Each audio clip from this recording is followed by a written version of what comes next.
Hello and welcome to the Up the Turnpike YouTube channel. What is going on? Matt O'Leary alongside Mitch Anderson.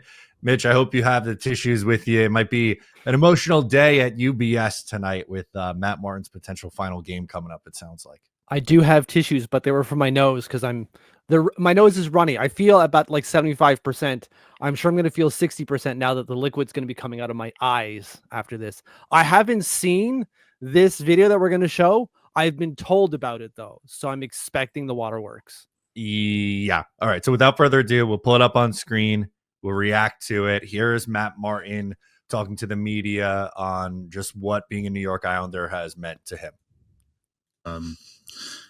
This is a special place.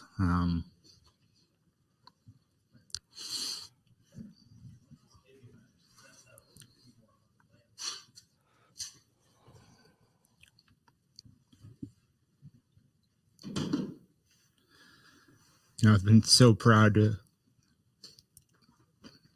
wear this jersey and be a part of this team and community. And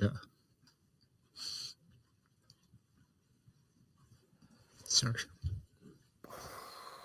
Didn't mean to do that.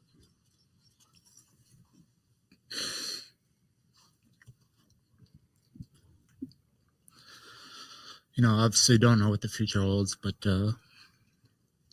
through the good and the bad and the heartbreaks and all of it, it's always been a pleasure to be a part of this team and wear this uniform. So,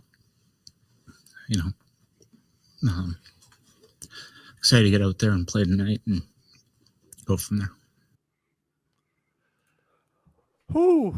Yeah, that was a tough one to watch. Matt Martin, longtime New York Islander, drafted in 2008.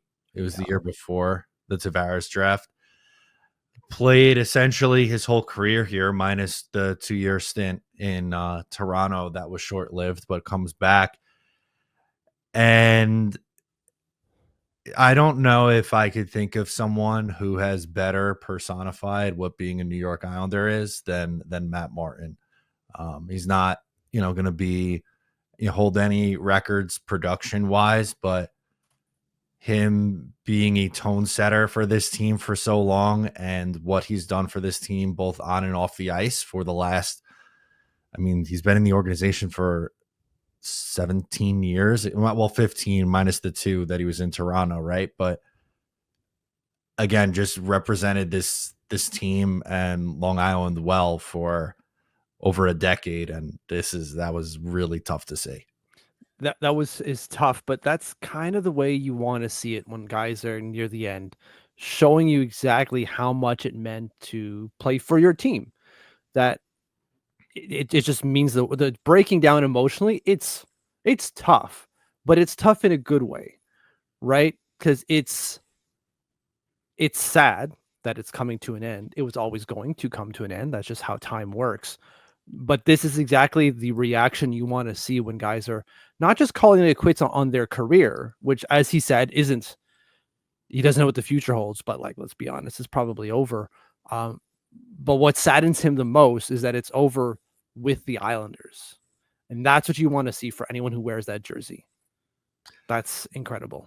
100%. And I think it kind of speaks to what this team has done over the last maybe 15 years or so, by changing. I know we give the Islanders, a lot of shit right now for their play on the ice and how the culture has kind of maybe been a little bit stagnant over the last few years. But I just Matt Martin's not from here. He wasn't born on Long Island, but has really embraced being a Long Islander. And you see guys like Josh Bailey sticking around and Johnny Boychuk sticking around and Kyle Clutterbuck and Thomas Hickey are part of the MSG broadcast. And, Dennis Seidenberg, who's here for like 5 minutes, is still somehow also a part of this organization.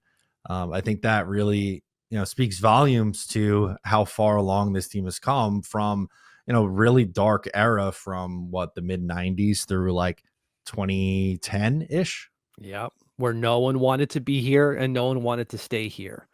And that is very much changed with guys like Martin, who, again, not just because he was a fighter, late round draft pick, still made the league. It's that, as you said, he made the league and he made an impact, not just in the league, but on this team. The best fourth line in hockey for a long time.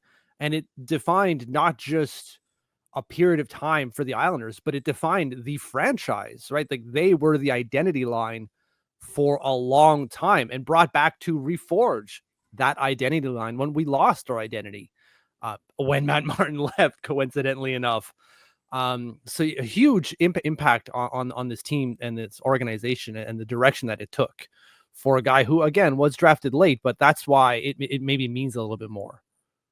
It definitely does mean a little bit more. And I've been having a hard time with this in particular too, and not just Matt Martin, but I mentioned guys like Josh Bailey, and I know like Cal Clutterbuck wasn't drafted by the Islanders, but spent so long with the Islanders. For me, when these guys were coming into the league and coming onto the team for Cal Clutterbuck, I was a teenager. I'm 30 years old now, and I kind of feel like, in a way, you watch the all 82 games every year, and we have this emotional attachment to these guys and this team. I kind of feel like I grew up with these guys in a way. Like, they're all like 5 years older than me or so. So, again, like me as like a 14-year-old, and these kids are getting drafted and we watch their development. And it's just, it's hard to see this era kind of come to an end because of how much it's meant to me personally, and obviously to other Islanders fans. We made the joke on the podcast, earlier this week, but for pretty much anyone under 50 years old who wasn't really around or don't, remember the dynasty years, this is the best version of the New York Islanders that we've seen. The, 2019, 20, 21 teams, that's the best run non-dynasty that we've seen in franchise history. Yeah, absolutely. 100%. I know we had the one run in like 93, right? It was 93. Yeah. That went deep, but like that was one. We had back-to-back runs like that. So that's something. I wanted to touch on something you brought up earlier. Matt Martin may not lead the league in production, but he does almost lead the league in hits. He is the second most hits in NHL history at 3,936. Only Cal Clutterbuck has more at 4,029. It's fitting that those two guys, the Bash brothers, are there together for now, at least. Yeah, for now. Ovi is third at 37-43. I doubt he catches them. He's got to put on a lot to do that. Matty's got to do 94 hits to pass Cal Clutterbuck. Over under 90 hits tonight, man. In all seriousness, though, I do think we see a little jump in Matt's game. He's going to start. Patrick Waugh said that he's going to start tonight. So it would not shock me at all if we see him throw a couple big hits on that first shift. Yeah, I wish I could bet on the hits. I've been looking for markets and I can't find it. Maybe I got to go look offshore type of thing. But Matt Martin over 3.5 hits seems like a lock, whatever the price is. Yeah, sign me up for that. So just wanted to come on quick and react to that. Obviously, it's going to be an emotional day for Matt Martin, and just wanted to thank him for everything that he's done for this franchise. Absolutely. Thank you, Matt Martin, for everything. Yeah, it sucks that we couldn't get you to 1,000 games so friggin' close, but that's a thing for another day. Story for another day. We do have some other news that we wanted to touch on as well before hopping out of here. Adam Pelech cleared. So after he takes the big hit, he will be back today. As Ethan Sear says, Pelech cleared from concussion protocol and will play tonight. He declined to say much after the hit, but Paul Cotter texted him afterward. the first comment, look at that. It was a bad hit. I don't care. Like, texted him to do what? Sorry. Cool. I whatever. I guess it's better than not. But bad hit. Really stupid stuff by Paul Cotter. Deserves a 2.5 game suspension he got. I know it's only 2, but he still serves half a game when he did the hit. But it's nice to see Pelech back, right? Because we were worried seeing that going. He's had his concussion issues. We might not see him again, at least this year for sure. But how long, till he comes back? No, exactly. And that was a concern that I had because clearly he didn't return in the game the other day against New Jersey. So that was a worry for me as someone who's, had a lot of injury issues, number one, but also concussion issues, number two. Like that's a big deal. There's only so many hits to the head you can take. And with each concussion, you're more susceptible to concussions. And it's easier to get them. So obviously was concerned for Pelech, but glad that he's well enough to play, it seems. Yeah. There is part of me is like, should they have shut him down for the year? Should they not have? I don't know where I sit on that right now. I kind of feel both ways on it, which classic me. But I would like for them to sit Adam Pelech just because why not? You have no reason to win these games. They're meaningless. Why get him hurt again? But he wants to play. He wants to show he's healthy. I get it. That's fine. Whatever. Yeah. It's, we'll see what the last two games hold. It's not going to really change our opinions one way or the other. But Pelech going to be in the lineup. I'd imagine he's going to play a lot with Ryan Pelech. So maybe we're just getting all old school vibes tonight. Yeah. All Johnny Boychuk laces it up for 5 seconds.